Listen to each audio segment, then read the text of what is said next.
Greetings, Terrarians, Khaios here. I am back from a short forced hiatus. Not long after my last video, I fell ill.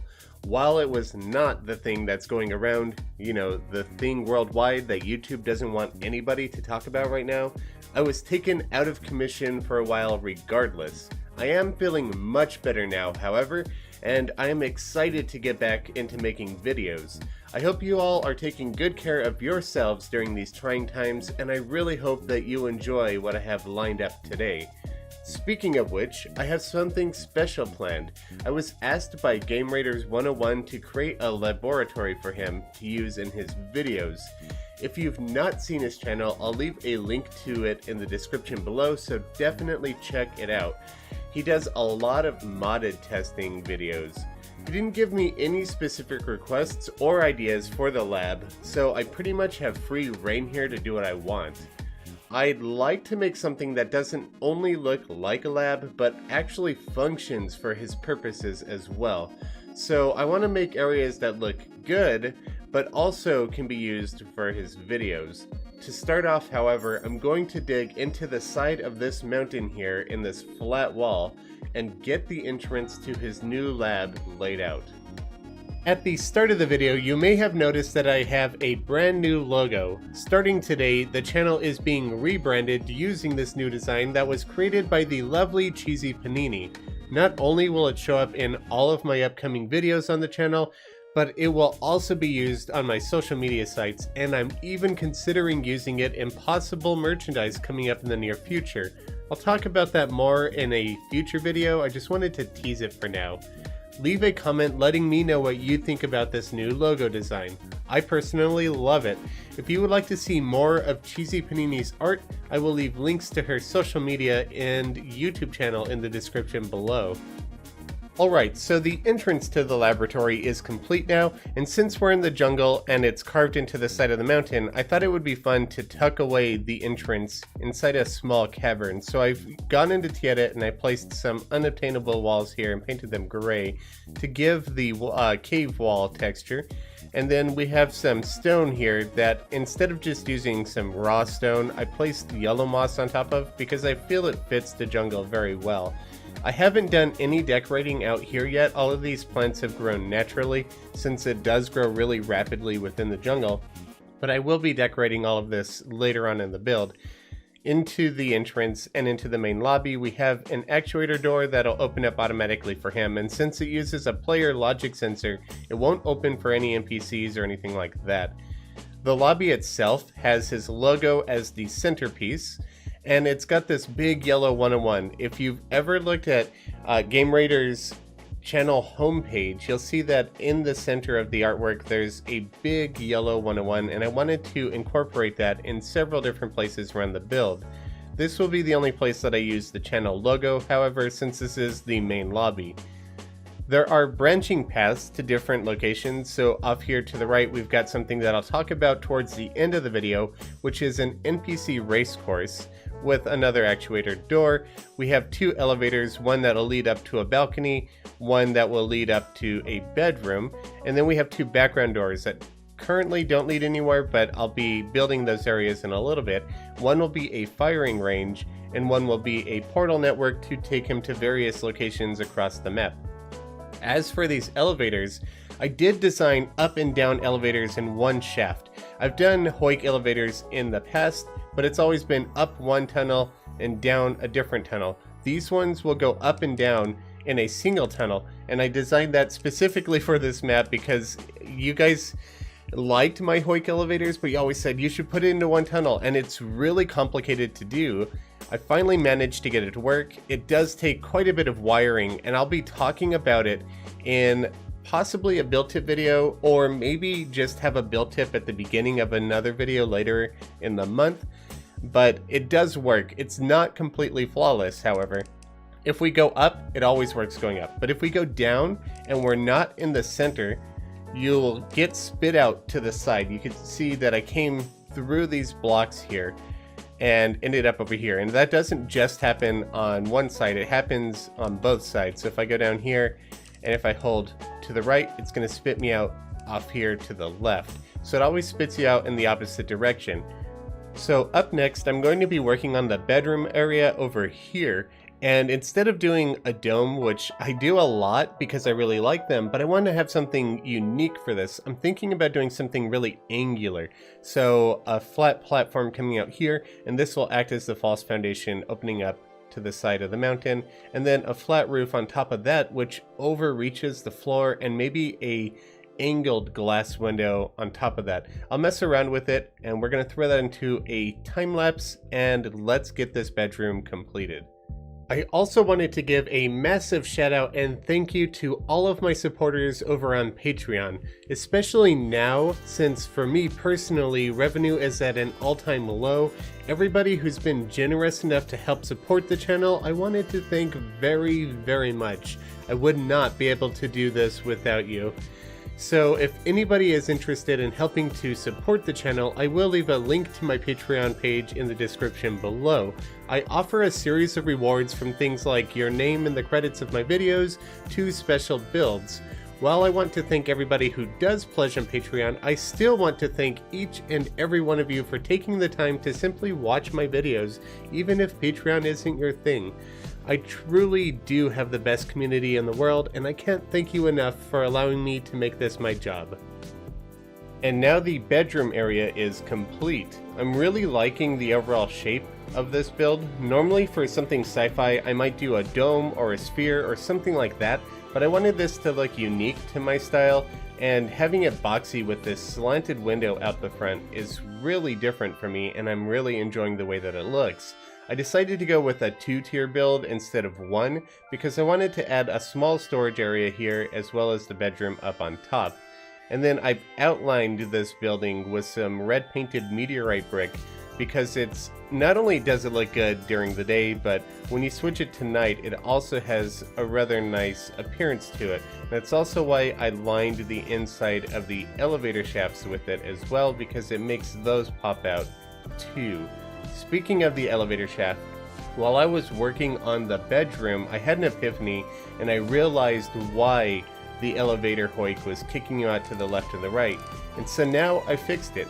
You can go up and down that elevator and you can be holding left or right, and it will no longer glitch you out to the side as you start to exit the elevator. And I realized what was happening. I had a platform here, and on top of that platform I had a weighted pressure plate. And I needed that weighted pressure plate there for the circuitry of the elevator, because it's not as straightforward as just putting a down and up hoik in here. You have to trigger them in a certain way. But what I didn't realize is that the platform would kind of affect the hoik in a weird way. You can hoik through platforms just like you can hoik through any other block in Terraria, but when you're going downwards, if you're off to the side just ever so slightly, it's going to throw you in the opposite direction, and I didn't know that at the time. So I got rid of the platform and the pressure plate, and I added a player sensor beneath the ground here to serve the same function as that pressure plate, and now you can go up and down the elevator without any issue. So I'll definitely post a tutorial on how to make this design in the future. Additionally, I came up here and I worked on the balcony. There's not a whole lot to it. I just wanted it to look really nice. He might be able to start videos from here because it would be a pretty good view for the intro of his video. I haven't done a whole lot of detail work on the environment yet. I will be doing that later in the build, but I did some in here within this small cavern, and that has to do with these vines. Normally the vines would go all the way down to the floor, and when they're all the same length, which vines can grow up to 10 blocks long, I don't like that all the vines are the exact same length. I prefer when it looks varied like this. So to keep things from being the exact same length, what I did was I hid some white painted and actuated brass shelf beneath these vines here so that they could come in contact with that shelf and no longer grow any further. I painted them red just now so you could see them a little bit better, but when they're sloped and white painted and actuated, they blend in with the stone wall really well. So you can hide things like that to stop the vines from going further than you want them to. Additionally, I wanted this mountain to remain a jungle biome no matter where you were on it. So I went ahead and I hid some gray painted jungle grass block inside of the mountain here so that I didn't have to place jungle grass along the entire structure because I wanted it to look stone towards the peak. Additionally, I went into the base and went through the background area and I dug a tunnel underground and I made the firing range. So we've got a chest here that's full of target dummies and platforms for game raiders to use. To make this feel a little more sci-fi, I've got a force field here that's just midnight confetti with some gem spark behind it so that it glows, and then gem spark on either side that turns off when you walk through it. I've also got a distance measurement here with every 10 blocks having a red line and a sign giving a number to it. I didn't add any more details to the firing range because I didn't want to add any blocks or actuated blocks particularly that would prevent him from using target dummies in whatever design or pattern he needs to. So this area is going to be relatively empty just so that it can be of better function to game raiders. Up next, I'm going to work on the background area here, which is originally going to be a teleporter room, but I think what I want to do instead is make it a research area. So I'll have like test tubes with maybe statues or mannequins with alien outfits on them. But more important than that, I want to put a portal gun station in here. So normally a teleporter hub would just have a bunch of teleporters or a singular teleporter with a complex wiring system to it, but those are feeling a bit cliche. I want to be able to teleport him around the map, which I haven't really built anything yet, but I want him to do that in a more unique way, something that you don't see often. So what I'm going to be doing is placing portal gun stations throughout the map in various smaller builds for him to use, and then the portal gun station in this room here will take him to whatever portal gun station that he wants to arrive at, which will just look a little bit more unique, something you don't see often, and I think could be a nice addition to the build. Okay, so through this door, the research area is now complete. So we've got another logo here, we've got 4 test tubes with various different aliens in it, and a creeper, which I decided to put in here because Game Raiders plays quite a bit of Minecraft, and I thought it would be a fun little Easter egg to his channel. Off here to the left, we have the portal hub, or rather, I guess portal gun station hub. That leads to 4 different locations. One's in outer space, so if we just pull that switch, we walk through, and we have a platform out in space that he can do whatever experimentation he wants to do within this biome. I had considered doing every single biome, but that would have been quite a bit more work for me, and I'm already running quite a long time on this project. So instead, I made a copyable asset storage area, and if we just step through this portal, there's areas here that he could just copy segments of whatever he wants to use, and I just grabbed a few pieces that he might want to reuse, and he can use that with cheat sheets. If I just pull up cheat sheet here, and we grab the copy paste tools, and we could just copy this and paste it wherever we want to. So he can do that with these. That's the idea behind this. So if he wants to take any of these platforms or devices into another biome, he's welcome to. Next up, we have an NPC arena. So he's done quite a few videos where he has NPCs fight each other to the death, and I thought I would do a variation of that, but more in the style aligned to the build that I'm doing for him. I also added a little bit of a, I guess, twist to this arena. So he could stand down here and record the arena freely, and when we turn everything on, it spawns 2 slimes to keep everything walking in towards the middle, and it teleports the NPCs from these cages into the center here as well so that they can fight. Instead of having the spears that he had in his previous video, I've got flames shooting up. And then the big twist that I added is I noticed a lot of the NPCs, the modded ones specifically, if they're ranged, they'll end up shooting towards the ceiling for whatever reason. So I placed some pressure pads, teal pressure pads up here, which will trigger whenever a projectile hits them. and they'll turn on the opposite ends conveyor belts. So if I just grab a weapon here, or I guess the portal gun, and I shoot the ceiling, you'll see that this conveyor belt turns on, which will either throw the NPC in towards the flames or throw them in towards the lava. Or possibly onto this platform, which they could be flung back. Depends on how they're going to walk. They're going to try to walk away from the slime, so they'll likely get hit by fire. This, I feel, gives a fair chance to those NPCs to just spend their entire days shooting up towards the ceiling, just by activating these 3 blocks here towards the edge, in case another NPC tends to hang out towards the outer edge. So yeah, that's the differences to the arena, which I think are pretty interesting. So off to the right of the portal gun station, I do have a single teleporter, and that's because the portal gun station has a maximum distance that it can actually be activated, and I wanted to have an area over at the dungeon. And that's going to be way too far from everything else. So I did have to place a single teleporter within this hub in order to get there. Now, I haven't done anything here yet, but you can see that we're in hard mode and we've got the cultist spawned. So what I'm going to do is create a small research area with a roof that can open up in case he wants to fight the lunatic cultist in this area. And there's also going to be a teleporter down to the dungeon below. I did clear out the surface part of the dungeon, but as you can see here, the dungeon itself still does exist.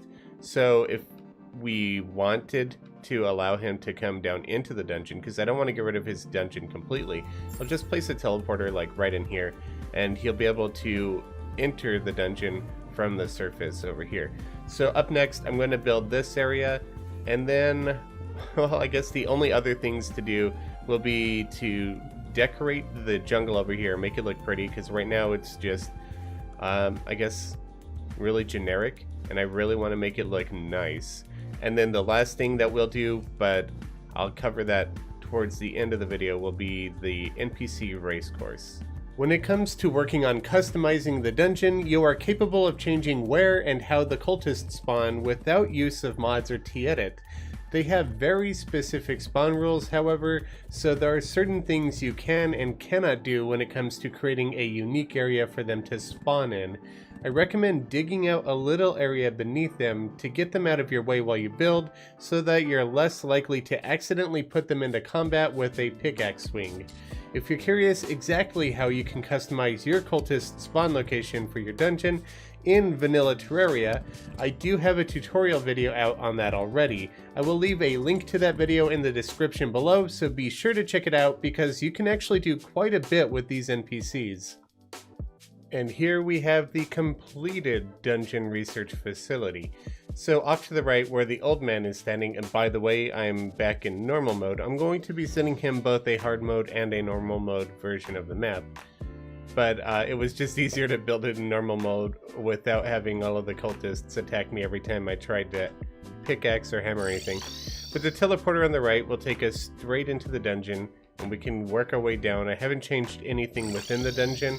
That would just be a little bit too much time and too much effort.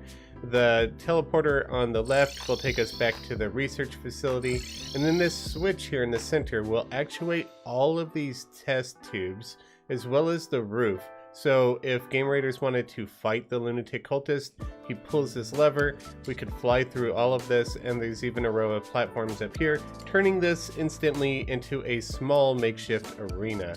I've also done some beautification of the environment around the edges. Just by adding some bushes and some trees, the grass will grow there naturally. And I went ahead and did the same over in the jungle outside of the main laboratory as well.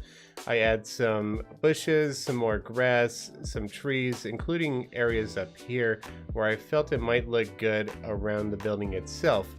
There's only one thing left to do to finish off this video, and that is to build the NPC arena. Now, in Gameraiders videos, he's had NPC races before, and I wanted to do something inspired by that, but instead of 4 racetracks for 4 NPCs, what I think I want to do is one racetrack that'll dump all 4 NPCs in at the same time, and see which ones overcome various obstacles the best. I'm gonna throw some things like hoik tracks in there, possibly, definitely some conveyor belts, liquids, and maybe some enemy spawn statues as well. We'll see. It's probably going to take me quite a while to finish this race course, just to tweak it around, test with it, and see what works. But I'm going to go ahead and jump to the final product just to save a bit of time.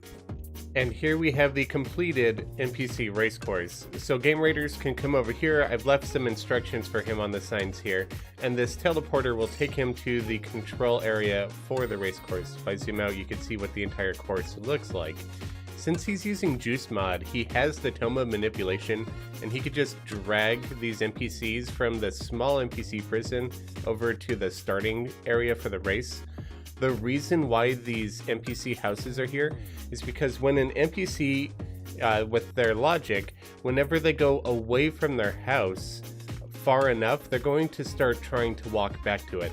And manipulating that AI is crucial for this race course. So I want the houses to be on the left of the race course. If they were anywhere else, the NPCs might try walking up to the right, which would make the race course not work very well. I also manipulate the AI by spawning these crabs in various different locations, which makes the race interesting. I'm not going to show you the race itself because I assume that Gameraiders will be doing that on his channel, so be sure to check it out. Again, there will be a link to that in the description below, but the NPCs will be pushed down here via wiring, and then they'll have to work their way up this climb, and this will be teleporting or actuating on and off, so there's a chance they can get a shortcut across here. If not, they have to go up this hoik.